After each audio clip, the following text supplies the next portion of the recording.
शेतकऱ्यांच्या हितासाठी तहसील कार्यालय ते 4 दिवसापासून या ठिकाणी आमरण उपोषण चालू आहे आणि त्या संदर्भामध्ये कुठले शासक आणि प्रशासक दखल घेत नाही, त्यामुळे या ठिकाणी शेतकरी बांधव टाकीवर चढलेले. आता मी उपोषण स्थळावरून या ठिकाणी तात्काळ या ठिकाणी आम्ही इथं हजर झालेलो आहे. आज आमच्या आता चर्चा जर बघितलं तर अन्नाचा पोटात कण नाही आणि उभं सुद्धा राहत येत नाही, परंतु आमच्या भावंडाला काही होऊ नये म्हणून तो मंडप सोडून मी तात्काळ आलो. तरी माझी शासनाला प्रशासनाला विनंती आहे की कुठंतरी या ठिकाणी या शेतकऱ्यांचा हिताचा निर्णय घ्यावा. पश्चिम महाराष्ट्राला एक अनुदान भेटतं आणि मराठवाड्याला एक भेटतं. या जर शेतकऱ्यांना जर काही जीवाचं बरं वाईट झालं एखाद्याचं, याला सर्वस्वी जबाबदार शासन आणि प्रशासन राहील याची या ठिकाणी नोंद घ्यावी आणि जे पश्चिम महाराष्ट्रामध्ये जे अनुदान वाटप केलेलं आहे तेच या ठिकाणी मराठवाड्याला या ठिकाणी मिळावं.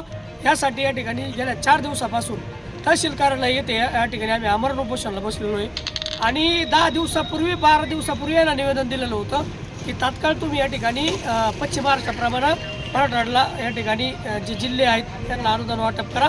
पण त्यांनी दखल न घेतल्यामुळे शेतकऱ्याचा या ठिकाणी बांध फुटला आणि आज टाकीवरती या ठिकाणी शेतकरी बांधव या ठिकाणी चढलेले. यांच्या जीविताला जर काही झालं याला सर्वस्वी जबाबदार राज्यकर्ते आणि या ठिकाणी हे अधिकारी राहणार आहे. एवढंच या ठिकाणी सांगतो आणि थांबतो. जय जवान, जय जवान, जय जवान. शेतकरी संघटनेचा, शेतकरी संघटनेचा.